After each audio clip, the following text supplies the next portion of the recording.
When it comes to pro sports team owners, there's nobody more polarizing than Jerry Jones. He might be on camera a bit too much, but nobody can deny this guy knows how to make money. The billionaire owner of the Dallas Cowboys has revolutionized the NFL's business model since buying the team in 1989, forcing the league to reconsider its revenue-sharing principles after Jones sued them for $700 million several decades ago. While he might be the NFL's most brilliant owner, he's also the most unserious, and I mean that in the nicest way possible.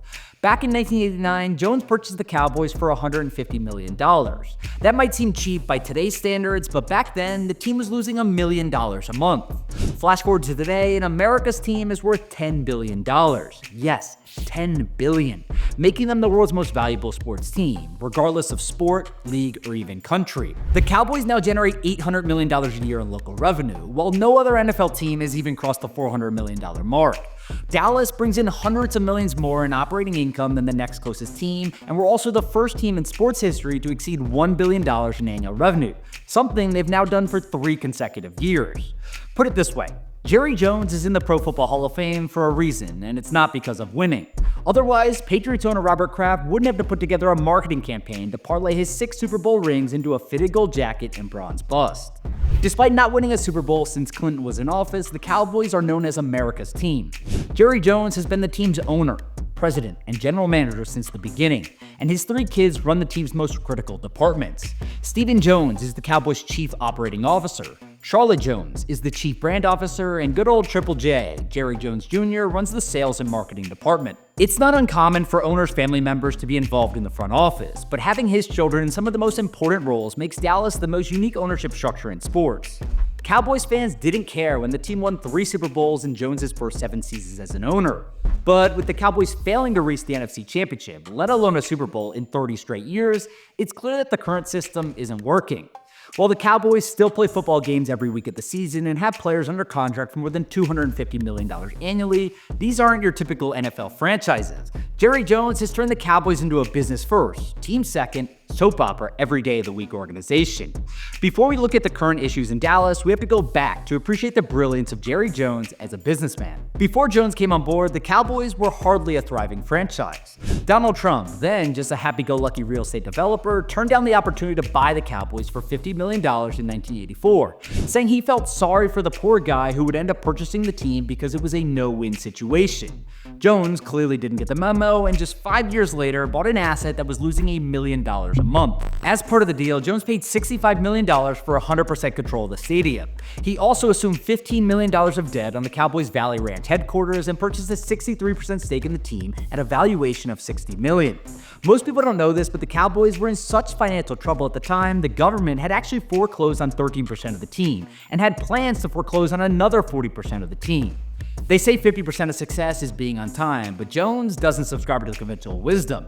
He was over an hour late to his introductory press conference because he had business to take care of in Austin, firing long-time, or more accurately, only coach Tom Landry, who, since joining the team in 1960, had brought 2 Lombardi trophies home to Dallas. Jones then spent the next several months cleaning house, with the team's president, treasurer, and head scout joining Landry in unemployment.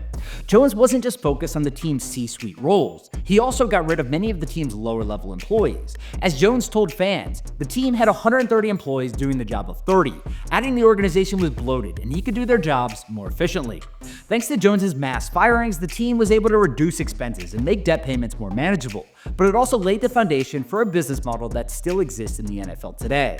Jerry Jones then started doing things only Jerry Jones could do. He was the first sports owner in Texas to serve beer inside his stadium. He was a major part of the still largest player trade in NFL history, sending former Heisman winner and current ambassador to the Bahamas, Herschel Walker, to the Vikings for 5 players and 8 draft picks that ultimately helped kickstart the Cowboys dynasty in the early 90s.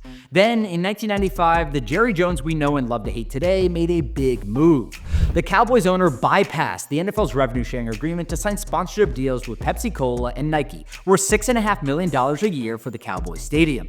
In Jones's mind, he realized while the NFL sponsorship deals were split equally among all teams, the Cowboys could keep all the revenue generated from Texas Stadium sponsorship deals. The NFL, well, let's just say they weren't too happy about this deal.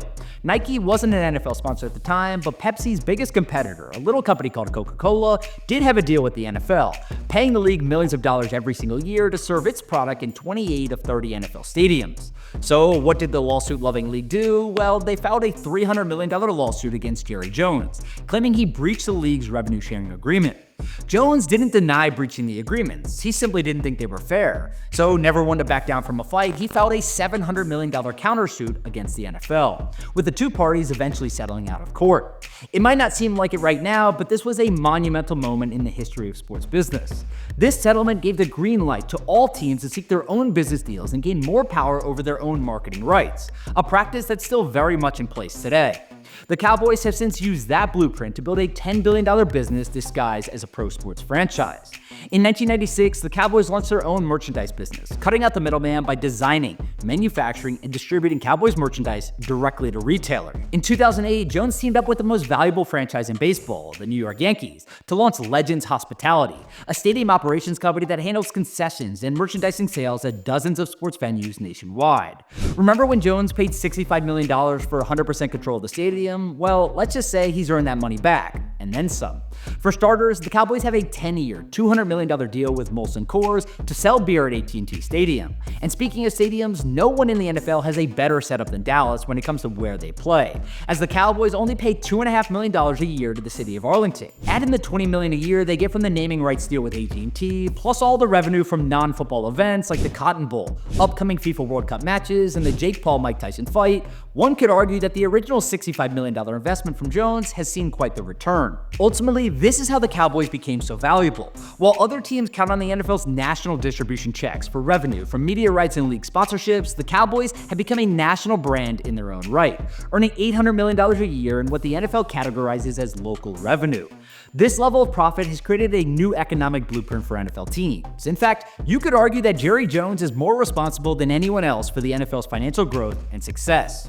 Outside of the money though, Jerry Jones also knows how valuable a brand identity can be. In this age of information, Jones recognizes that attention is the new oil, and the best way to keep growing your business is to make sure nobody stops talking about them. Which is why nowadays the Cowboys have turned into a 24-hour, 7-day-a-week, 365-day-a-year soap opera. Jerry Jones doesn't want his Dallas Cowboys to just have a starring role. He wants them to be the only show in town. For example, tired of his 45-minute commute time from the Cowboys practice facility to the stadium, Jones purchased an Airbus H-145 helicopter to cut down his travel time to just 13 minutes. And don't worry, Jones makes sure everyone knows when he arrives, often interrupting team workouts to land the helicopter on the practice field, claiming it also doubles as a marketing tool. Jones told Rob Report, "It lends an aura to the Cowboys. Whether we're circling the stadium and landing in the parking lot on game day or carrying business associates and sponsors, it gets the fans' attention and keeps them thinking about us." The Cowboys don't just stop making money outside of game days or in stadium either. The team generates $10 million a year from tours of their practice facility and headquarters, selling 500,000 tickets between $40 and $70 a pop. Fans get to experience a day in the life of a Cowboys player, getting to tour the team's cafeteria, weight rooms, coaches' offices, and other behind-the-scenes areas. While this might seem like a harmless way to generate revenue while also building that all-important brand affinity, it's not universally loved. In fact, many Cowboys players have called it distracting. There's people literally going on tours while you're lifting in the weight room, and they've got like a one-way mirror for people to like look at. Like it's a zoo, dude. There's people tapping on the glass, like trying to get people's attention as they're doing, power cleans or whatnot. And it's different. And I mean, that's the brand that they've built. That's what Jerry Jones likes. That's the way that they run things. And there's nothing wrong with that. It's just, you don't realize like how many, eyeballs and how much that can maybe, distract from, stuff just in the locker room, being in the facility, until you go somewhere else and you're like, holy crap, like, dude, there's none of that. And this is where Jones's relentless drive for more has started to cause problems. In Jerry Jones's mind, if you're not being talked about, you're not important. But the always be marketing grind set has started to creep into the actual football operations. Why else would Jerry Jones wait to extend franchise cornerstones CeeDee Lamb and Dak Prescott into the last possible moment even after several other contracts got done to raise their market price? What else could be the reasoning behind waiting to sign former Defensive Rookie of the Year Micah Parsons to an extension? Or letting Mike McCarthy spend this past season as a lame duck head coach? That's without even mentioning the Cooper Rush storyline. Rush, who started in every game since Dak Prescott's injury in Week 9, was in position to get a $250,000 bonus based on a snap count incentive. However, he was benched for the final week of the season in favor of Trey Lance, a soon-to-be free agent who hadn't played in 2 years. Jones has claimed he didn't know about Cooper Rush's bonus. I didn't even know about it until I read about it. So nothing at all. But whether he knew about it or not, this decision raised even more questions. Is Jones the general manager or not? Because that's something a GM should definitely know. Now, we know Jones loves the Cowboys to always be part of the conversation, but now these conversations have taken on a different tone, with conspiracy theories and think pieces dominating sports media. FS1's Danny Parkin shared his theory about the Rush storyline, claiming it was done to create intrigue for Jerry Jones' new Netflix documentary. It's all by design. Jerry Jones saw The Last Dance, and he was jealous, and he was like, I want one. And so now he is in partnership with Netflix, and there's a multi-part documentary coming out about the Dallas Cowboys. Colin Cowherd has also discussed the Cowboys coaching search narrative, speculating that Jerry Jones intentionally leaked his interest in hiring Deion Sanders to get everyone talking about the Cowboys during the NFL postseason, even though the team failed to reach the playoffs. What a shock. Jerry Jones on Monday morning to steal attention drops a story about Mike McCarthy. Could have waited, but that's not Jerry. And then last night, big playoff game. Jerry Jones, the attention seeker, once again, make sure this leaks. Deion Sanders and the Cowboys are interested. Jerry Jones loves attention. Maybe there's some truth to these theories, or maybe it's just another talking head hot take. Either way, it doesn't really matter. Jones has made it abundantly clear he cares way more about how many and how often people are talking about the Cowboys over what those people are actually saying. There's no denying this attention has made Jerry Jones a ton of money over the years. According to Forbes, the man has a net worth of $17.2 billion and is the 11th richest team owner in the US. But at what point does too much become too much? The Cowboys might be America's team, but to steal a line from their almost owner, I think it's time we make America's team great again.